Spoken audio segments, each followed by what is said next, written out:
This is Joseph Lowe's, aka Joe Lowe's, aka Bemmel Bomber, aka Big Sexy. You're watching Sporting Icon. Okay, I've been harassing him for a hell of a long time. Top trainer, Nik Gittus. How are you? I'm alright, mate. How's yourself? I'm good, thanks very much. So you got a day off today, have you? Yeah. Just chilling with the wife and kids for a change, mate, to be fair. Oh, nice. I'm How are always they? that busy where I can't really get enough time with them, so Yeah. all good.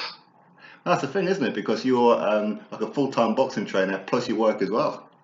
Yeah. Well, like I say, I do like 5-6 days a week in the gym, and then I do four days a week at the lovely old Asda delivering shop for people. So. Oh, nice. Well, I tried to get a home delivery for Asda, but like a 3-week waiting list. I know, yeah. At this time, mate, it's mental. Normally, it's all right. Normally, you can like do it the night before, sound, but like I say, with the situation we're in, we're a bit strapped at the minute. That's it. And how's the kids and wife then? They okay? I mate, they've been good. They have their moments between themselves, like the two girls, one's 9 and one's 2. So they argue and bicker a bit. I thought it was only boys who who fight and squabble and stuff like that, but it's obviously girls as well. Like. Yeah, they do. They enjoying the weather though, are they? I love being out in the back garden. I mean, to be fair, I love being at home now. It's getting to see them more and more. It's class, like doing out in the back garden, jumping on the trampoline. That's it. I've just set the pool up as well with a nice weather, but I don't know how long it's going to last. Shall see. Yeah, definitely. But I suppose one way of looking at it, with the gyms being closed, is that at least now you can rest your wrist for a while, can't you, with all the pad work? No, yeah. Well, just before Christmas? I don't know. I can't really remember. Couldn't pinpoint who it was, but I actually brought me right hand, my right wrist, just before Christmas. So I was in cast with one hand and then doing one hand on pads with my left hand. It was a bit of a dodgy time because they had fights coming up and I was having to draft people in as much as possible. I mean, my brother was a massive help then. Yeah. But I was still trying to do as much as I could with one-handed. So it's a nice welcome break, mate. To be honest with you, like. That's it. I mean, everybody. When I go to like the Wall's End Boxing Academy to interview like all your guys, it's always you that arranges it. So if anyone knows, it's Nik who arranges it all for me.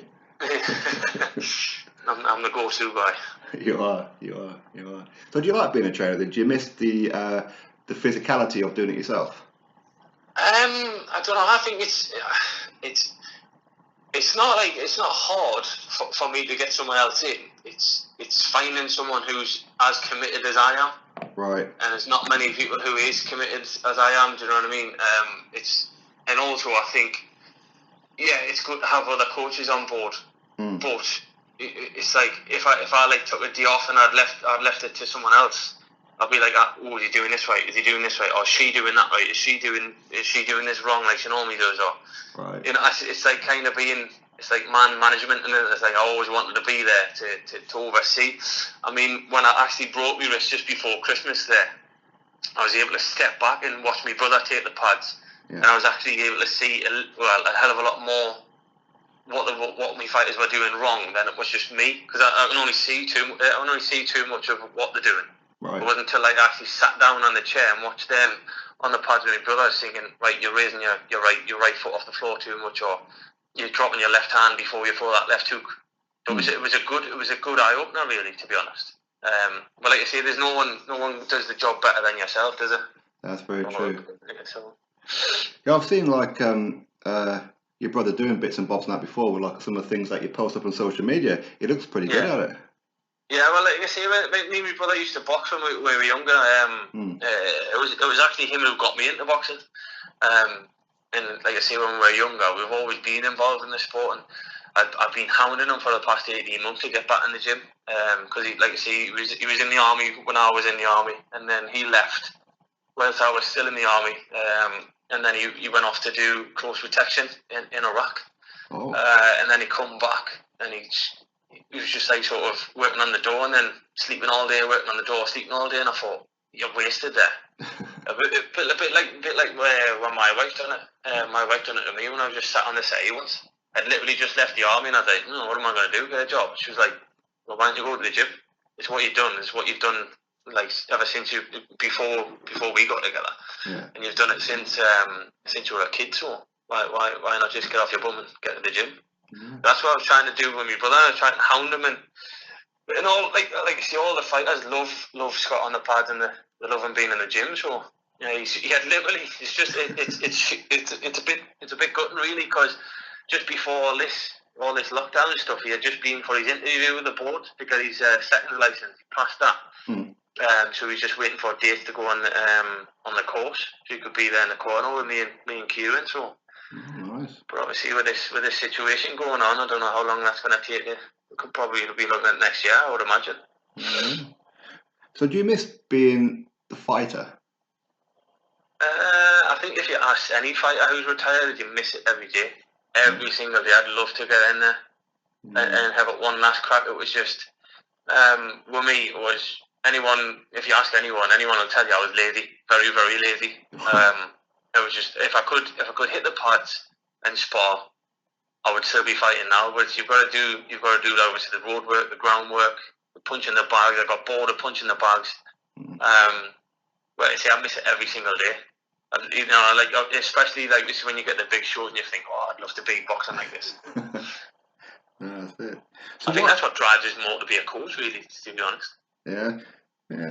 I suppose that being a coach has its own buzz, doesn't it? Yeah, right. Like, see, you're on the safer side of the rope. You're not getting punched in the face, and you haven't got to diet as well. You know, that's a big part of it. I mean, I used to when I was coming towards the end of my career as such. I used to fight in the championships at 75, but I used to fight on club shows at like 82, 83. Okay. So obviously you don't have to diet if you want to go out for a McDonald's or a nice meal. Or, like I say, my favourite meal is a pizza. So if I want a pizza, I'll have a pizza now. not thinking, I can't do that because I'm in the championships in 2 weeks, or I've got a fight in a week. I can't do this. I've got to get the black bag on or the sweatsuit. So that's a good perk. That's awesome. So why do like a boxing? Because I've seen you do your art. You are fantastic at drawing. I've always been into the art. Even when I was younger. I remember watching like I think it was Friday night, fight night back then. I was laying on the floor drawing pictures and whilst watching the boxing and that. I think that's me switch off. That's me second passion. That's me second love to the boxing and the coaching side. So it's a nice switch off. I mean, when I had left the army, I was in a bit limbo of what to do. And my best friend had a tattoo shop, which he still got, by the way. I'm saying he still got it, and obviously worked on there on the front desk, taking bookings and what have you. And then got speaking to one of my best friends. His friends, he was tattooing, and he needed someone to work for him. So I started working for him. He became like one of my best friends, almost like a brother, really. He's seeing someone every day, 6 days a week. Obviously he's no longer with her at the minute. He's went off to the nice light white clouds up there, and he taught us how to draw properly. So I just thought, I hadn't drew for about a year or so. Because of that, I didn't think I was going to be as good, and I was just like, I'll just get on and do it. So he's kind of much the motivation. So just getting back into it. And now I've got loads of time to get it done. So it's nice. Yeah, that's it. I remember like my first impression when I first met you, and I've seen you on like your social media that you do like drawing, and I've seen you like covered in tattoos, and I thought, okay, so your job is actually like a tattoo artist. I thought you were the tattoo artist. No, I would have liked to have been. I was actually before obviously my best friend left, where he was actually teaching us. So it would have been nice, because that's, like I say, I've been living in tattoo shops since I was 18-year-old. Yeah. That would have been probably one of the better. However, that's like a proper full-time job where the coaching would have took a backward step. So. Well, yeah. Do you choose your passion or do you choose money? That's very true. That's very true. I mean? But I mean, like moving into like the the boxing side, I know like how many interviews you've seen of mine with like some of your lads. I always try and ask them their opinion on you. And one of the things that is like a recurring theme is that you are very man management, and you're very straightforward with them. Yeah. Well, like I say, it's no good beating around the bush. It's like, you've got to tell them straight. It's like the way I used to do it when I was boxing. Like I only really listened to. There was only like 2 or 3 coaches who I really listened to towards the end. I mean, I was coming up. I listened to every single word of every coach. And it's like, I think the way I performed better was when someone was telling us straight. It was like that, because I never used to, even when I was fighting, I never used to warm up. It wasn't until I had a coach who I used to box with at Berkeley, Tony Davis, who when I was in the army, he was my head coach, and he had watched us. Obviously, our first fight together. He says, I just want to watch you how you normally warm up. And I was like, right, sound. So I never used to warm up. I used to sit there, get dressed, sit there, and I would be ready to go. And I'd be like, all right, come on. I used to get off my bum and then just walk into the ring. And it used to take us like a round or 2 rounds to warm up. By that time, the 3 threes had come in, and then I was like sort of 2 rounds down, going into third, pull it out the bag. And then it wasn't until my second fight with Tony, he gave us a proper warm up for like a good 20-25 minutes with a proper sweat on. I went in there and I'd actually dominated the kid. I stopped him in the second round. And I was thinking, it's like having it's like I say, it's bringing what people taught me into my sort of style sort of thing, and that's the way I like to coach. Really, is just tell them straight and say, you need to do this, you need to do that. Even though sometimes when you've got Joe Laws or April Hunter, you can't really tell them to take a break. You've got to actually kick them out of the gym to have a break. I mean, like I say, we don't do like people go on about fight camps and what have you. It's like we're in the gym week in, week out. There's no like 12 weeks and then you have a month off. It's like then we'll fight on the Saturday, and I think I'm getting a week off from them, giving me joints a rest. And all of a sudden Wednesday they'll roll through the door, right? Oh, we're training. I'm thinking, you only box on Saturday? They're like, yeah, sound. I want to learn. I want to do this. I want to do that. I think, all right. So that's the thing. Is like we don't have like that 12 weeks or 10 weeks or whatever. You're always ready. You know what I mean? Yeah. So it's a very like relaxed atmosphere as well. I could see that all of you guys, and of course April as well, that they do enjoy being there. Yeah, well, like I say, they're always constantly saying, "Oh, like, can we do this today? What about this?" I'm thinking, it's only Monday. Bloody hell. And you're bombarding us. Even on Sunday night, they'll be like, what we've got planned this week. I'm thinking, just wait till we get in the gym, see how we feel, because tomorrow you might wake up and you think, well, I'm sure I've got a bit of an injury this way, so we'll not work on that. We'll work on this instead. Yeah. But yeah, you see, we all like down in there and down in the Wall's End. It's just like everyone's like a big family. Everyone knows each other, and everyone wants to see everyone do well. And I think that's what we're reaping the benefits from. That everyone's on the same wavelength of them want. I mean, like obviously the guys who's just starting off, they see Joe and they want to be where Joe is. Mm-hmm. Yeah, that's it. And then obviously with Jamie on the big stage of kickboxing, they're seeing how he's performing live on television and that. Yeah. I think everyone, like I say, everyone bounces off everyone, so it's all good, really. Oh, it is. Oh, let's talk about like your stable, because your stable of like the last year or so is like just really growing, isn't it? It's come from nowhere, mate. Well, I started in 2013. I had one fighter. He had one fight and then he quit. Right. And then it took his. I think it was. I can't remember when the first fight for Lawrence was now with me and him. I think it was 2016. Okay. No. 2016 or something. Well, basically, Lawrence was my second one. Mm-hmm. And then Robbie's mate came. We had a bit of a nightmare getting him his license and that because he had hand surgery and right. he had a while off as well, and he obviously made a comeback. Yeah. But like I say, the boxing board kept asking for paperwork off surgeons and this paperwork off a surgeon and that paperwork off a surgeon. So that took a while. I think that took about 8 or 9 months to get his license back. Yeah. And then it was Tommy Ward. Tommy Ward was like, you should give Joe Laws a message. And I was thinking, Joe knows. I says, why is that, Nick? Because he hasn't got a coach. He's hitting the pads with his brother and he's back garden. I thought, all right. So I messaged him. He was in Mexico at the time. Mm. And he might have been drunk, to be fair. And he said, yes, definitely. And then I left it, and I thought, I forgot about it. And then all of a sudden, he just messages, and I'm back in training now. I'm back in the UK. I was like, come down. So I was like, yeah, come down. And did a session, and it just clicked ever since then, really. So you've got him, you've got Joe, and then April Hunter was an amateur at Howden. She was doing her S&C where Joe does his S&C at Unique Fitness with Steve Sharp. Mm-hmm. He's I think he's on the GB powerlifting coaching team, I think. Okay. I'm sure I'm correct in saying that. So she came, I think she asked Joe to ask me if it would be alright if she came. I said, yeah, sound, but I think the first session I said to April, I said, mind you, I said, you can come, I said, but I'm not really too keen on the idea of women fighting. She went, yeah, sound, I said, but if you want to try and change your mind, that's obviously that's your prerogative, like. So the first round, and I was like, wow. I said, yeah, you changed my mind, like. And then she's like, oh, do you reckon about turning pro? I said, well, it's up to you. She went, there's two options, either turn pro now or I'll wait for the championships. And then obviously I asked her what she had done in the championships, and she went, I think she had been to semi-finals twice or something. Mm-hmm.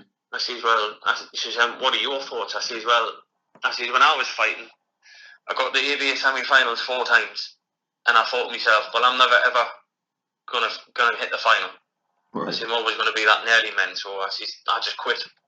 And she went, well, I didn't want to quit. I said, well, no. I said, if you're hitting the semi-finals twice in 2 years, can you see yourself hitting the final? She was like, well, I can.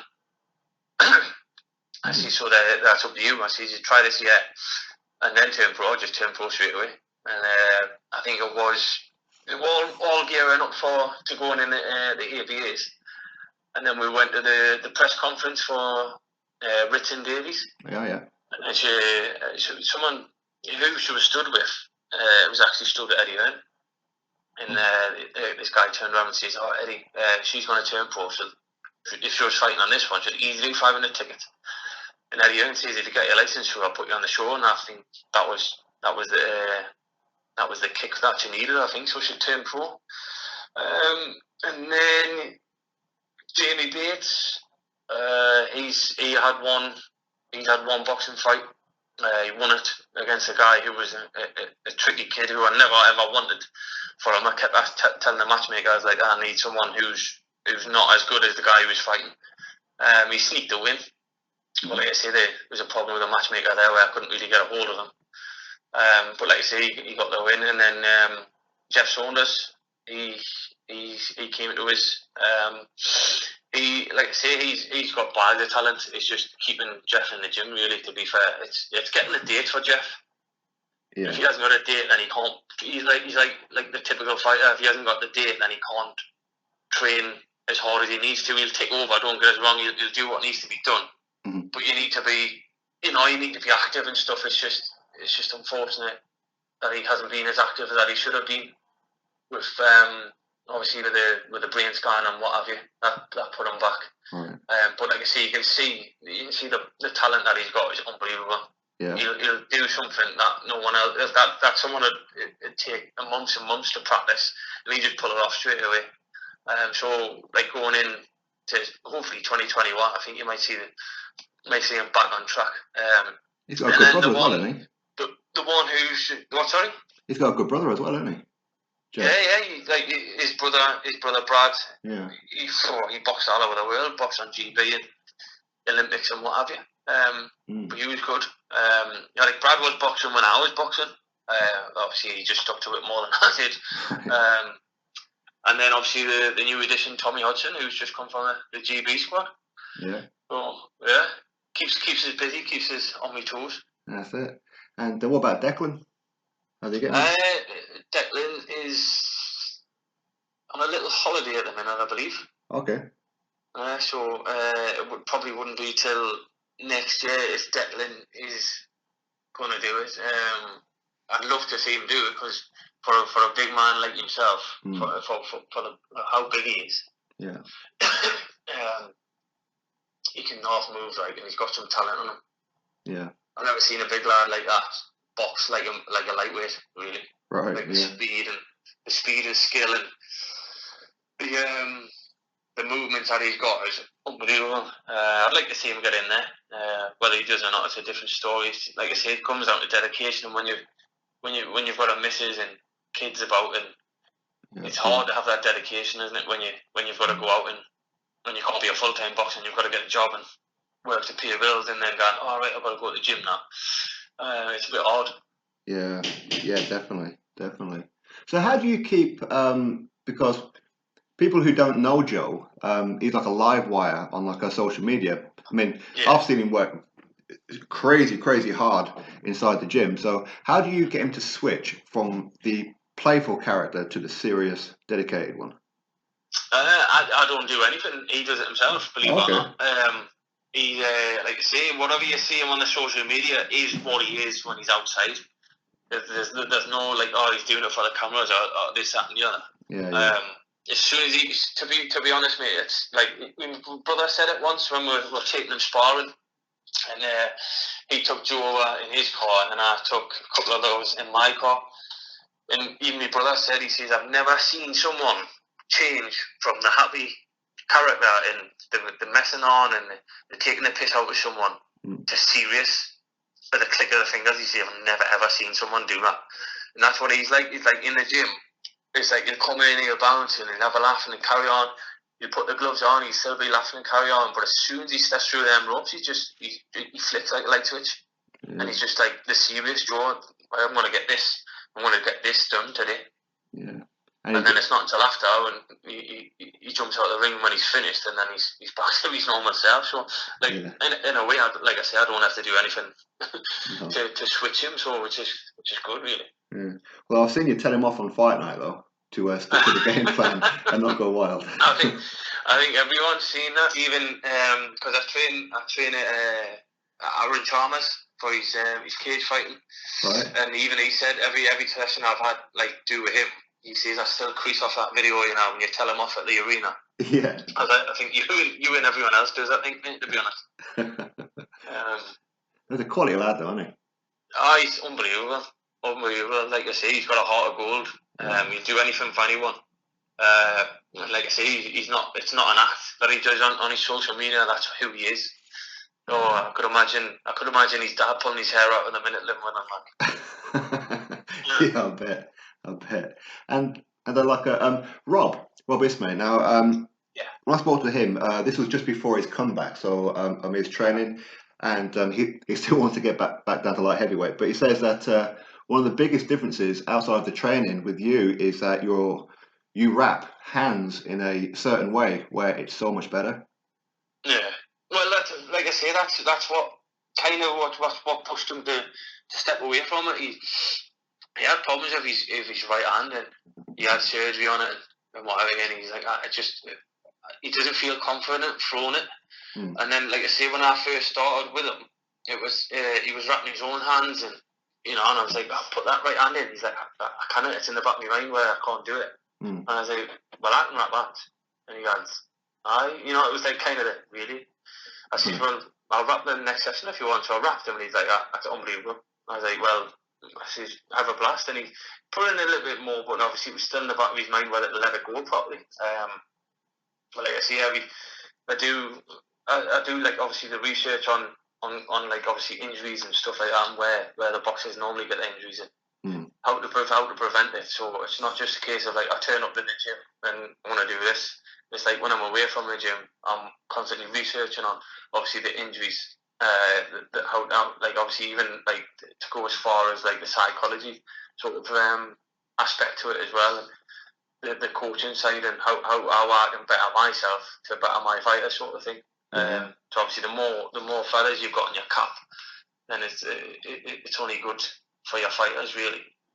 So it's not just like I say, it's not just a case of like I'm turning up to the gym and I'm going to use all my knowledge what I've gained over the years. It's kind of like right, I still need to research and I still need to do my homework when I'm away from the gym. Yeah, of course. Of course. Now with it's like anything. It's like anything. The more you do it, the more you get better. And obviously, it's just hand wrapping is one of my fortes. Even though Kieran from Spending More Sports reckons he can take us in a wrap off. Really? That's what he said. That's because obviously before all this lockdown and that we had a little bet on the Matchroom show. I was gonna wrap Joe in April's hands, and I was actually gonna take the two MTK lads in, Matt Stark and Chad Ellis. Okay. For that fight because they didn't have a coach, so I was gonna help their boys out and take them in. And I said, right, we'll have a wrap off then. I'll do Joe and April's, and you do Matt and Chad, but never materialised because of the lockdown. So. I think he wants a shot at the title. You're going to kick his ass, yeah? Well, quietly confident. I'm not big at it. I reckon I could take him. Damn right. So with Lawrence, now I know that he didn't have the greatest of years. He didn't, or like his last couple of fights. But I know that a lot of people don't know that there were actually issues behind the scenes with him in like his personal life. But he's a super talent, though, isn't he? But this is what I said to him. I said, you could probably beat anyone in that top 10. Realistically, I think obviously now I reckon he could now. Apart from you've got your Callum Johnson, your Jose Burton, and your Boatsi. Yeah. But anyone else, I think he could mix with in the top 10. It's just he needs to apply himself really. It's trying to find that switch for Joe. If you could put a bit of Joe into Lawrence and a bit of Lawrence into Joe, you'd have two complete fighters. You would, mate. Honestly, it's fine, and I guess it's hard. It's hard to get Lawrence excuse the language, but it's hard to get Lawrence pissed off. Right. Do you know what I mean? It's really hard. It doesn't change. It's trying to find what actually gets him to that point, because I think if he got to that point, I think he'd be absolutely ruthless. Yeah. Because he's got the boxing brain, he's got the boxing knowledge, and he's got the style. Yeah. He could beat people with one hand. I've seen him dominate people in sparring with one hand alone. Yeah. It's like I say, the last two performances, I just haven't really been there. And I had the chat with him in the gym. I was thinking, what's going on? And it wasn't until afterwards that he was telling us all the problems that he had behind closed doors. Yeah. It's just, it would have been nice to like being told before these, and then you might be able to offer your hand, sort of thing. Yeah, of course. But I think he definitely threw that Dan Aziz fight away. Right. That was the easiest English title win I've ever seen. Right. I really do. It was that jab, wasn't it? Yeah, like I say, it was just kind of like they both looked a bit scared of each other, if that makes sense. When you watch it back, you're thinking he doesn't want to engage because he's going to get caught with a counter, and up and vice versa. He doesn't want to engage because he's going to get caught with a counter. Yeah. And then obviously the Ricky Summers fight, I thought it was super close on fight night. It wasn't until I watched it back and I was thinking, well, that Ricky Summers hasn't really landed with anything. I was thinking, yeah. I think it may have been a bit of a dodgy one, that for the Ricky Summers one, but the Dan Aziz one was a hands down, no question mark, really. Yeah, of course. Well, hopefully that time he comes back more motivated. It would be nice. Like I say, it's just obviously getting all this stuff out of the way. I think it's going to go on for another couple of months. Yeah, could well be. Yeah, you never know, do you? You never know. Yeah. Now with April, when I did a podcast with Phil Jeffries, he says to me that April is the one who probably messages him the most. When am I fighting next? Yeah. See, the thing is with April, I've told everyone, I say she wants to be where she wants to be yesterday. Right. And I keep telling her in the gym, I was like, you need to slow down. You just need to get this right, and then we can move on to this one, and then we can move on to that one. We can't just go X, Y, Z, and then have done. Yeah. You need to just take your time. She's still young. Do you know what I mean? Yeah, that's right. And when you look at I was actually doing a bit of research 2 days ago on her weight category, and I was like, the average age is about 35. Yeah. I was like, they're all like 38 and 35 to 38. I'm thinking, you're still young, you're going to take over. No, that's right. Bide your time, but she's impatient, she wants to get there, so it's good motivation for her. No, that's right. But you just got, like I say, you just got to take your time. Yeah, I keep dropping hints to her to call out Cecilia Brackhouse. And she's starting to bite and do it now, which is good. she's like Joe. She's not bothered. She'll call out whoever, whenever. Yeah. She just wants to fight, really. Yeah. Because she was asking me. It was actually after I told her, she said, "Oh, the average age of your weight category," and that. She was like, right, "What's the next move?" I was like, "Who do you want?" Yeah. I see as well there's a decent looking German female, like one ranking above you in the box rep ranked.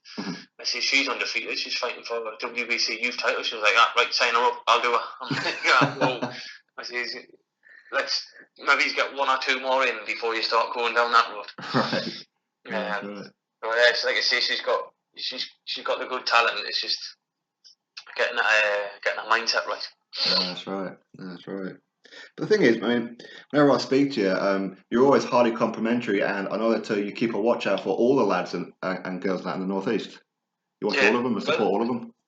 Yeah, like I say, the northeast got some major talent, like unbelievable talent, and obviously, you know, like Lewis Ritten's hard work, like moving away when he first started to go with Billy Nelson, and then obviously like cementing his place in there, and then coming back down and doing what he did on that run in the lightweight, and obviously paved the way for the other lads in the northeast to get on the big stage. You know, you've got to take your hat off to Lewis for doing that. You know, he moved away and like obviously learned his craft and what have you, and then come back and you know, to dominate the way he did, and then move up, and then beat obviously Robbie Davies was you know, was a massive achievement. A hell of a fight. Obviously, just hope, yeah, of course it was. Just hopefully he goes on to top that and get that title shot that he wants, you know. And obviously, everyone, including myself, in the northeast will be right behind him.